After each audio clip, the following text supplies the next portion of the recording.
So আসসালামু আলাইকুম, আশা করি নিঃসন্দেহে সবাই অনেক অনেক ভালো আছেন। সো আজকের ভিডিওতে মূল আলোচনা যেটা যে এমটিএফ কতদিন থাকবে এবং আমরা কতদিন ইনকাম করতে পারবো, কবে চলে যাবে, এই বিষয়টা আপনি ভিডিও দেখলেই ক্লিয়ার হতে পারবেন। সো তাই ভিডিওটি একটু লম্বা হলেও অবশ্যই শেষ পর্যন্ত দেখবেন, কারণ শেষ পর্যন্ত দেখা আপনার জন্য খুবই গুরুত্বপূর্ণ। কাদের জন্য গুরুত্বপূর্ণ? যারা এমটিএফে ইনভেস্ট করেছেন এবং যারা করতে চাচ্ছেন, ঠিক আছে। সো তাই অবশ্যই ভিডিওটি আপনারা শেষ পর্যন্ত দেখবেন। আরেকটি রিকোয়েস্ট থাকবে, যারা এখন পর্যন্ত আমাদের চ্যানেলটি সাবস্ক্রাইব করেন নাই তারা সাবস্ক্রাইব করবেন এবং পাশে আসা বেল আইকনটি প্রেস করবেন।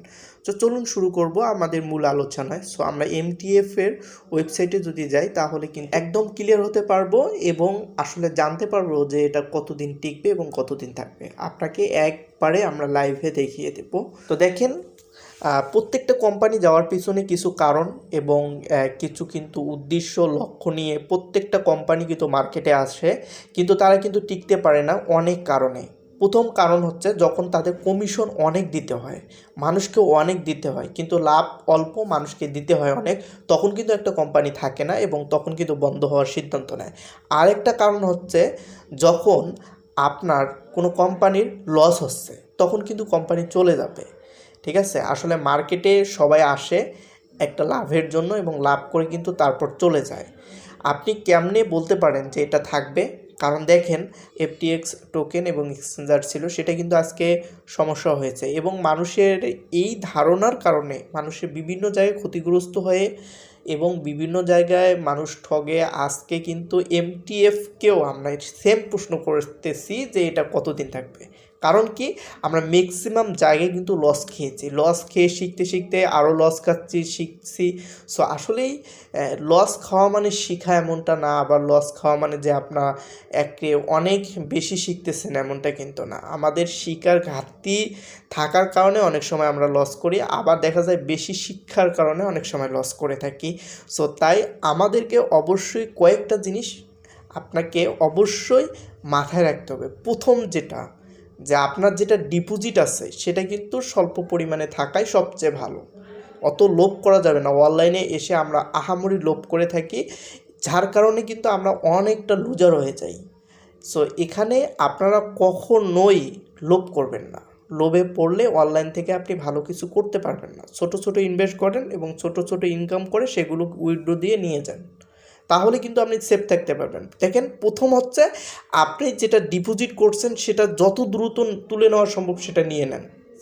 এরপর যেটা আপনার দেখতে হবে, উইথড্র খুবই গুরুত্বপূর্ণ একটা বিষয়। যে আজকে যেভাবে উইথড্র দিচ্ছে, আগে খুব ইজিলি উইথড্র দিত, এখন অনেক তারা ক্যাটাগরি ভাগ করছে বা অনেক কিছু তারা অ্যাডজাস্ট করছে, এরকম অনেক কিছু হতে পারে। সো এই বিষয়টা আপনাকে লক্ষ্য রাখতে হবে। যখন দেখবেন তাদের উইথড্র ঝামেলা, সেখান থেকে বের হওয়া সবচেয়ে ভালো সেখান থেকে বের হয়ে আসা। আমরা কিন্তু অনেকেই বলি যে অনেক সমস্যা, আসলে কোনো সমস্যা না, এটা হচ্ছে তাদের অজুহাত। আপনারা ইনভেস্ট করতে থাকবেন, তারা কিন্তু এক সময় চলে যাবে, ঠিক আছে। বড় এক্সচেঞ্জার যদি চলে যেতে পারে, তো বড় টোকেন যদি চলে যেতে পারে, বাংলাদেশের টপ টোকেন না, সারা বিশ্বে টপ টোকেন যদি চলে যেতে পারে, তাহলে এমটিএফস নিয়ে আপনি কীভাবে এটা বলতে পারেন যে এটা থাকবে? সো এটাও কিন্তু চলে যেতে পারে। অনেকেই বলতেছেন চলে যাওয়ার সময় হয়েছে, কতটা ঠিক বলছেন সেটা বলতে পারি না, তবে হ্যাঁ, এরকম কিন্তু কিছু আমরা বিষয় দেখতেছি যেটা কিন্তু চলে যাওয়ার মূল কারণ। সো আপনাকে একবারে লাইভে আমি দেখিয়ে দিচ্ছি। দেখেন, এখানে আমরা সব কিছুই কিন্তু এখানে দেখতে পারছি এবং এটার হচ্ছে আইপি অ্যাড্রেস আমরা দেখতে পারছি, এটা ওয়েবসাইটের অ্যাড্রেস আমরা দেখতে পারছি এবং এটা কিন্তু দেখেন 2022 থেকে 2000 আপনার লাস্ট অ্যানালাইসিস, এখানে ফার্স্ট অ্যানালাইসিস করেছিল 2022-এ কতটা আপনার এক সময় কিন্তু দুইটা করা হয়েছে অ্যানালাইসিস। সো এমটিএফস হচ্ছে ডোমেইন হচ্ছে mtfs.com, লেভেল ডোমেন হচ্ছে এটা, টাইটেলস দিয়ে আপনাকে কিন্তু এখানে দেখিয়ে দিলাম। সো অনেকেই এটা নিয়ে এখান থেকে সার্চ দিয়ে হয়তো বা অনেক সময় সিদ্ধান্ত নিতে চাচ্ছেন বা সিদ্ধান্ত নিতে পারেন। সো কিন্তু এটা আসলে ঠিক না, কারণ এখানে দেখা যাচ্ছে যে এখানে যা বলা হয় সেটা অনেক সময় কিন্তু ফল্ট হয়ে যায়। ফ্যাক এবং রিয়েল যে বিষয়গুলো এখানে বলা হয় সেটা কিন্তু অনেক সময় এখানে ম্যাচ করে না। সো অবশ্যই আমাদেরকে মাথায় রাখতে হবে বিষয়গুলো, তো যাতে আমাদের আর্থিকভাবে আমরা ক্ষতিগ্রস্ত না হই এই বিষয়গুলো সবসময় মাথায় রাখতে হবে, এবং আমরা আরেকজনকে কখনোই আর্থিকভাবে ক্ষতিগ্রস্ত আমরা করাবো না, এই বিষয়টা সবসময় মাথায় রাখবেন।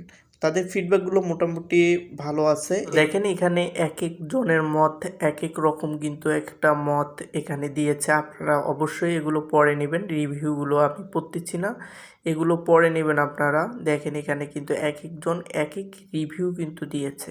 আসলে কোনো কিছু জিনিস দেখে কোনো কিছু সিদ্ধান্ত নেওয়া উচিত না, এবং কোনটা কতটুকু থাকবে সেটা কিন্তু কেউ বলতে পারে না। আসলে এটা হচ্ছে যে কোম্পানির বিষয়। সো যখন অফ করে দেবে তখন কিন্তু অফ হয়ে যাবে, কিন্তু আমাদেরকে অবশ্যই সতর্ক থাকতে হবে এবং অন্যকে সতর্ক রেখে কিন্তু কাজ করতে হবে।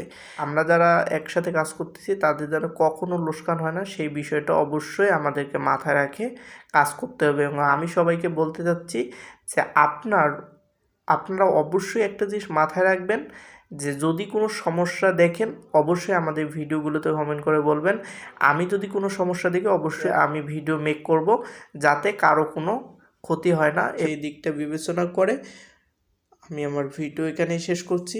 সো সবাইকে অসংখ্য ধন্যবাদ আমাদের ভিডিওটি দেখার জন্য। সো অবশ্যই কমেন্ট করে বলবেন ভিডিওটি কেমন লাগলো, এবং আপনার মতামত অবশ্যই কমেন্ট করে বলবেন। সো সবাই ভালো থাকবেন, সুস্থ থাকবেন, আল্লাহ হাফেজ।